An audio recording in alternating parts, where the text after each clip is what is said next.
To my channel. இன்னைக்கு நம்ம சேனலில் பார்க்க போகிற டிஃப்ரெண்ட்டான ஒரு ரெசிபி என்ன அப்படின்னு பார்த்தீங்கன்னா, மீனில் எப்படி ஊறுகாய் போட்டு வைக்கிறது அப்படின்னு சொல்லிட்டு தான் பார்க்க போகிறோம். ஸோ வீடியோக்குள்ளே போகிறதுக்கு முன்னாடி சேனலை சப்ஸ்கிரைப் பண்ணாமல் இருந்தால் மறக்காமல் இப்போவே சப்ஸ்கிரைப் பண்ணிடுங்க.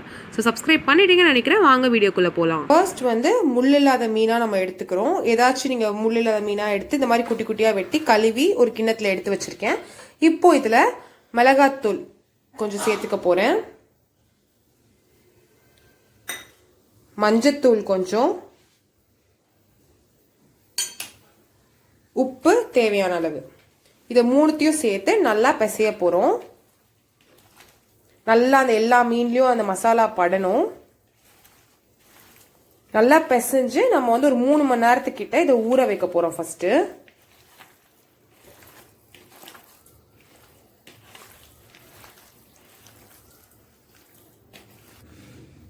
பாருங்க, இப்போ வந்து நல்லா மசாலாவை நம்ம வந்து கலரி வச்சிட்டோம். இதை வந்து நல்லா 3 மணி நேரம் ஊறின பிறகு இனி என்ன பண்றது அப்படின்னு சொல்லிட்டு நம்ம பார்க்கலாம். நல்லா எண்ணெய் சூடாயிடுச்சு ஃப்ரை பண்றதுக்கு. இப்போ நம்ம வந்து ஊற வச்ச மீனை ஃப்ரை பண்ண போட்டுடலாம். நம்ம இதை வந்து ஒரு 2 to 3 மினிட்ஸ் தான் ஃப்ரை பண்ண போறோம். ரொம்பலாம் ஃப்ரை ஆக வேணாம், பாதி வெந்தா போதும் மீன். ஏன்னா இதுக்கு மேல ப்ராசஸ்லயே மீன் வெந்துடும். ஸோ பாதி வெந்தா போதும். மீன் ஃபுல்லாக ஃப்ரை பண்ணிட்டீங்கன்னா டேஸ்ட் இருக்காது.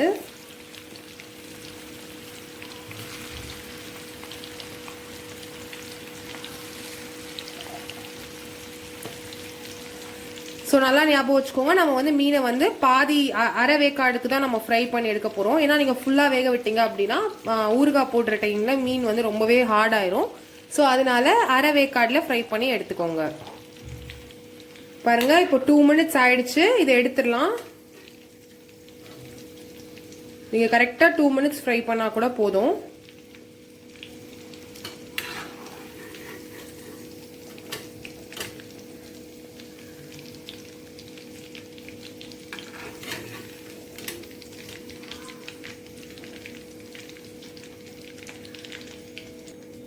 இதே மாதிரி இப்போ நம்ம எல்லா மீனையும், நம்ம ஊற வச்ச மீன் எல்லாத்தையுமே வந்து பொரிச்சு எடுக்க போறோம்.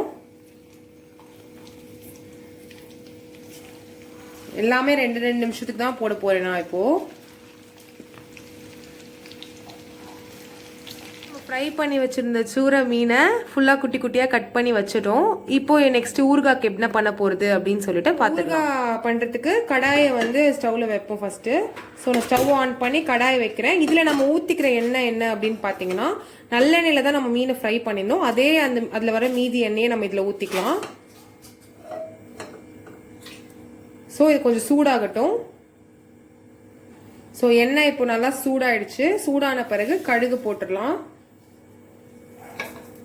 கடுகு நல்லா பொரிஞ்சிடட்டும். இப்போ அது நல்லா கடுகு பொரிஞ்ச பிறகு 100 to 150 கிராமுக்கு இந்த பூண்டை வந்து நல்லா நீள நீளமா வெட்டி வச்சிருக்கேன். அதை சேர்த்துருவோம். இந்த சேர்த்து நீங்க ஃப்ரை பண்ண போகும்போதே நல்ல ஒரு ஸ்மெல் வரும்.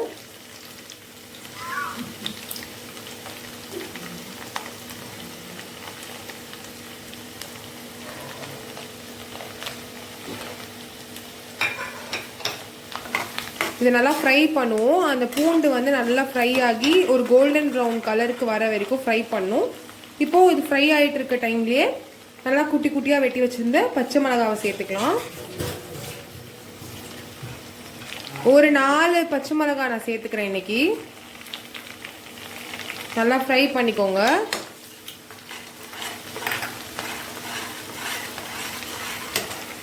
இதோடையே கொஞ்சம் கருவேப்பிலைய குட்டி குட்டியா வெட்டி சேர்த்திருக்கேன்.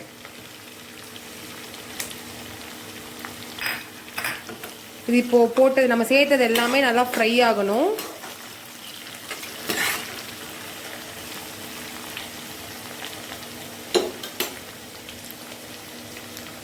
இது இப்போ நல்லா செவக்கிற வரைக்கும் நம்ம ஃப்ரை பண்ண போறோம்.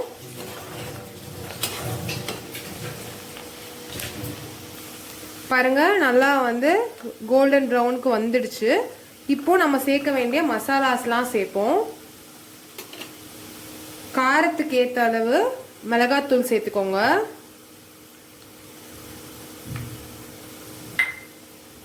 கொஞ்சம் மஞ்சத்தூள் சேர்த்துக்கிறேன். இந்த மசாலாலாம் சேர்க்க போகும்போது ஸ்லோவில் வச்சுக்கோங்க. இப்போ கொஞ்சம் காயம் சேர்த்துப்போம்.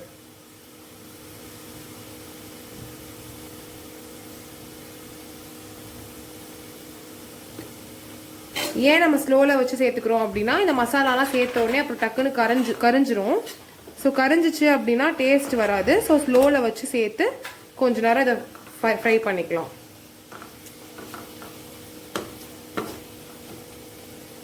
இப்போ நம்ம ஃப்ரை பண்ணி குட்டி குட்டியாக வெட்டி வச்சிருந்த இந்த மீனை சேர்த்துக்கலாம். எதுக்காக நம்ம சூர மீன் சேர்க்குறோம் அப்படின்னா, நீங்கள் வந்து ஊறுகாய் சேர்க்கும் வந்து சூர மீன் சேர்த்துக்கிட்டீங்க அப்படின்னா அது நல்லா உடையாம கிடைக்கும் நம்மளுக்கு மீன்லாம் குட்டி குட்டியா வெட்ட போகும்போது. இப்போ பாருங்க இதெல்லாம் ஆட் பண்ணிக்கிறேன். இதை நல்லா கிளறி விடலாம். அந்த எண்ணெய் நம்ம சேர்த்துருக்க எண்ணெய் ஃபுல்லா எல்லா மீனோடையும் சேரணும். ஸோ மொத்தமா கிளறி விடலாம்.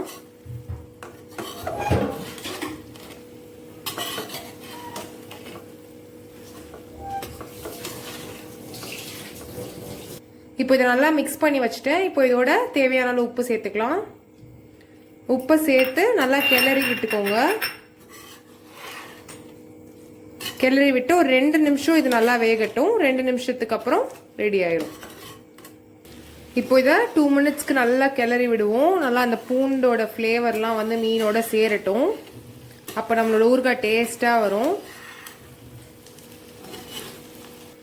நல்லா ஒரு 2 நிமிஷத்துக்கிட்ட நம்ம இதை கிளறி விட்டுக்கிட்டோம். இப்போ நம்மளுக்கு ரெடி ஆயிடுச்சு.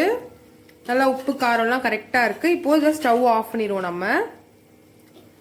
ஸோ நான் ஸ்டவ் ஆஃப் பண்ணிட்டேன். இப்போ இதில் ஃபைனல் டச்சாக கொஞ்சம் வினிகர் நம்ம சேர்க்க போகிறோம். இப்போ 1.5 டேபிள் ஸ்பூன் வினிகர் சேர்த்துக்கலாம்.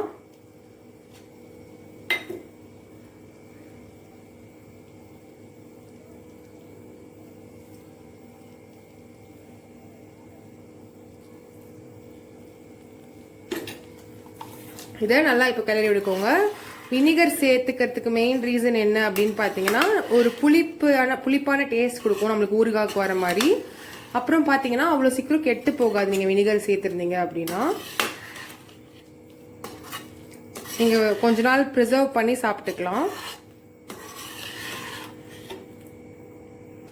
ஸோ இப்போ நம்மளோட ஊறுகாய் ரெடி ஆயிடுச்சு. இதை ஒரு கண்ணாடி பாட்டில் நம்ம ஸ்டோர் பண்ணி வச்சு கொஞ்சம் அதிகமாக எண்ணெய் ஊற்றி வச்சிட்டிங்க அப்படின்னா 6 மாசத்துலேருந்து 1 வருஷம் வரைக்கும் நம்ம வச்சு சாப்பிடலாம்.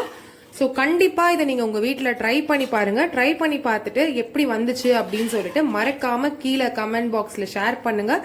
அப்படியே மறக்காமல் சேனலை சப்ஸ்கிரைபும் பண்ணுங்கள். ஸோ தட் இதுக்கு மேலே நான் போட போகிற லேட்டஸ்ட் ரெசிபீஸ்க்கான அப்டேட்ஸ் உங்களுக்கு கிடச்சிரும்.